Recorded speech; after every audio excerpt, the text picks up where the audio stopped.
Hello, good morning friends. सकाळचे वाजलेत 9 आणि आवरले सगळं. आंघोळ वगैरे झाली आहे. आज आहे रथसप्तमी. रथसप्तमीचा आजचा दिवस आहे, त्यामुळे सूर्याला अर्घ्य वगैरे देऊन दूध उतू घालवायचं आहे आणि तिची पूजा आहे ना, ती सगळी तुम्हाला दाखवणार आहे. तर सॉरी, एवढ्यामध्ये जास्त व्हिडिओ पोस्ट होत नाही आहे. प्रॉब्लेम तर तुम्हाला माहितीच आहे, पण आता छान आहे बऱ्यापैकी. त्रास वगैरे कमी आहे थोडासा. आज 4 तारीख आहे ना. मागच्या 7 जानेवारीला ऑपरेशन झालं होतं. अजून 3 दिवसांनी 1 महिना कंप्लीट होतो आहे ऑपरेशनला. तर महिनाभर कुठेही बाहेर पडली नाही, फक्त गेले होते दवाखान्यामध्ये 2-3 वेळेस चेकअपला, बाकी कुठेही. आणि एकदा गेले होते बड्डे सेलिब्रेशनला दीदीच्या आणि आमच्या ॲनिव्हर्सरीला.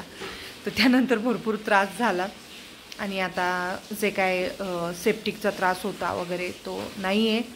पण तरीही मला 3 महिने कंप्लीट रेस्ट सांगितलेली आहे. जड वजन उचलायचं नाही, खाली वाकायचं नाही वगैरे, अशा भरपूर डॉक्टरांच्या. तरी मी किचन ओट्यावर उभ्या भाजी फोडणीला टाकते, कुकर लावते, कणिक मळत नाही किंवा चपात्या अगदीच लाटून द्यायच्या ठरल्या दीदीला तर खाली बसून लाटून देते. पण मी करते. मी जास्त स्वतःला असं हे नाही ठेवलं की बसूनच राहायचं, असं नाही ठेवलेलं. करते मी थोडंसं घरामध्ये इकडे तिकडे करते, हेवी कामं करत नाही. 3 महिने काळजी घ्यायची आणि ठीक आहे. चलो, तर आज रथसप्तमी आहे. दवाखान्याचं काय आपलं रोजचंच चालू असतं नाही का. रथसप्तमी आहे आणि रथसप्तमी आजचा दिवस तुम्हाला माहिती असेल. सूर्यदेवाला आपली गोवरी असते ना शेणाची, तर त्याच्यावरती ते आपलं मडकं छोटं ते ठेवून दूध उतू घालायचं. ही पूजा मी दरवर्षी करत असते. इन केस जर काही प्रॉब्लेम असेल तर मग एखादी रथसप्तमी माझी कॅन्सल झाली असेल तर पूजा चालू आहे आणि मी हळदी कुंकू लावलं आहे.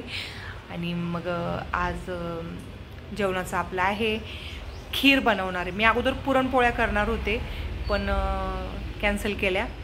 मग खीर, पुरी, मटकीची भाजी, वरण भात असं जेवण करायचं आहे, असं स्वयंपाक करायचा आहे.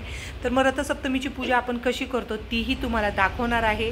आणि सगळ्यात महत्त्वाची गोष्ट म्हणजे तिथीनुसार दीदीचा रथसप्तमीचा जन्म आहे. जो तिचा जन्म 25 जानेवारीला झाला होता, तर 18 वर्षापूर्वी 25 जानेवारीला रथसप्तमी होती.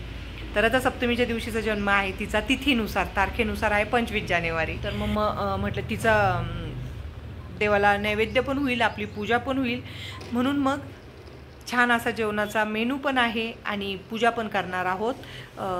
रांगोळी, सूर्यदेवाची रांगोळी वगैरे काढून दूध उतू घालवणार आहे, ते तुम्हाला मी व्हिडिओद्वारे नक्की दाखवेल. तर चलो, मग तुम्हाला सगळ्यांना रथसप्तमी आणि संक्रांतीचा आजचा शेवटचा दिवस आहे. याच्यानंतर संक्रांत पर्व संपते. म्हणजे आजपर्यंत लोक तिळगुळ किंवा लहान बाळाचे बोरन्हाण किंवा बायका हळदी कुंकवाचा समारंभ करत होत्या आजच्या दिवशीपर्यंत. आजचा दिवस हा शेवटचा दिवस आहे संक्रांती पर्वचा. तर मग चला, तुम्हाला सर्व फॅमिलीला रथसप्तमीच्या खूप खूप शुभेच्छा. आता आवरतोय मी, करते हळूहळू स्वयंपाकाला सुरुवात.